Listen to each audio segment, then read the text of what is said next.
তাহলে মদন মোহন তুমি তাহলে কোথায় ভেসে উঠলে? বলছেন আমি বৃন্দাবনের যমুনায় সেই পাকের স্রোতের মধ্যে ডুবে গেলাম।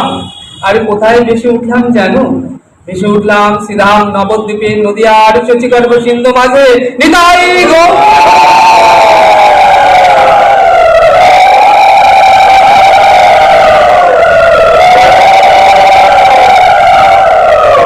বৃন্দাবনে আমার গোবিন্দ কেমন ছিল? কালো।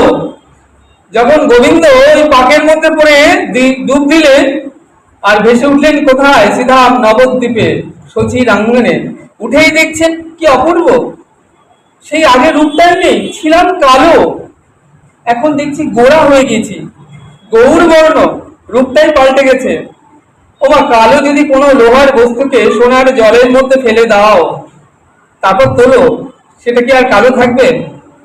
সোনার মতো বর্ণ হয়ে যাবে তার। হ্যাঁ, তাহলে কি করলেন? রাধার ভাবকান্তি গ্রহণ করেছেন তো।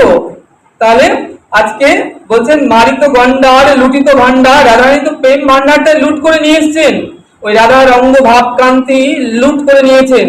আর আজকে কি হয়েছে না, এসে দেখছেন সেই অঙ্গটাই পুরো গৌরী বর্ণ হয়ে গিয়েছে, আগের মতো কিছুই নাই, কালো গোড়া হয়ে গিয়েছে। বৃন্দাবনে ছিল চোর, নড়িচড়া, ক্ষীরচড়া, মাখন চড়া, চিৎচড়া, আর নবদ্বীপে এসে কি হয়ে গিয়েছে? সাধু হয়ে গিয়েছে। ওমা, চোর যদি সাধু হয় তাকে ধরা খুব মুশকিল, তুমি কিন্তু তাকে কিছুতেই ধরতে পারবে না। ছিল বাঁকা, তিনখানে বাঁকা, বৃন্দাবনে, নবদ্বীপে এসে সোজা হয়ে গিয়েছে। বাঁকা কেমন করে হলো না, রাধা প্রেমে তাপে আমার মদন মোহন বাঁকা হয়ে গিয়েছে।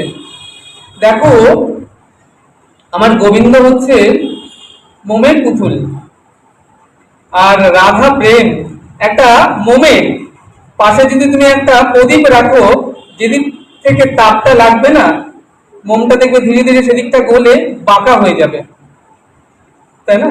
তাহলে গোবিন্দ আমার রাধা প্রেমের তাপে তিনখানে বাঁকা।